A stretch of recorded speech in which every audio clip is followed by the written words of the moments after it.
વડોદરા શહેરમાં unity March Navlakhi ground ખાતે પહોંચતા ભારે ભીડ ઉમટી પડી હતી। એક તરફ મોટી સંખ્યામાં લોકોની અવરજવર હતી તો બીજી તરફ પોલીસ દ્વારા પ્રવેશમાં થોડી અડચણ ઊભી થતાં ચકમક જેવી પરિસ્થિતિ સર્જાઈ હતી। કેટલાક લોકો કાર્યક્રમ સ્થળે પહોંચ્યા છતાં અંદર પ્રવેશ ન મળતા નિરાશ થઈને ઘરે પરત ફર્યા હતા।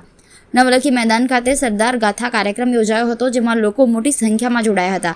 તેમ છતાં મેદાનના પાછળના ભાગ, ખાસ કરીને B2, A3, B3 અને રોમા બ્લોક વિસ્તારોમાં એક સાથે 20 કે તેથી વધુ ખુરશીઓ ખાલી જોવા મળી હતી।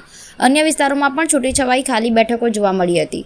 કોર્પોરેશનની સમિતિઓના પૂર્વ ચેરમેન, પૂર્વ કોર્પોરેટર તથા ભાજપાના વિવિધ મોરચાના હોદ્દેદારો માટે રિઝર્વ બેઠકની વ્યવસ્થા ન હોવાથી ઘણા અગ્રણીઓને ઊભા રહીને કાર્યક્રમ જોવો પડ્યો હતો।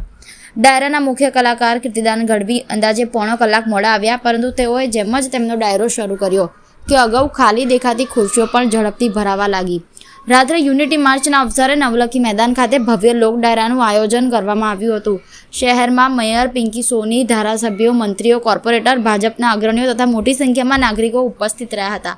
કીર્તિદાન ગઢવીએ ભગવાન શ્રી કૃષ્ણ પર આધારિત ભક્તિ ગીતો રજૂ કર્યા હતા। તેમના ગાયન સાથે સમગ્ર મેદાનમાં ધાર્મિક અને સાંસ્કૃતિક માહોલ છવાઈ ગયો હતો।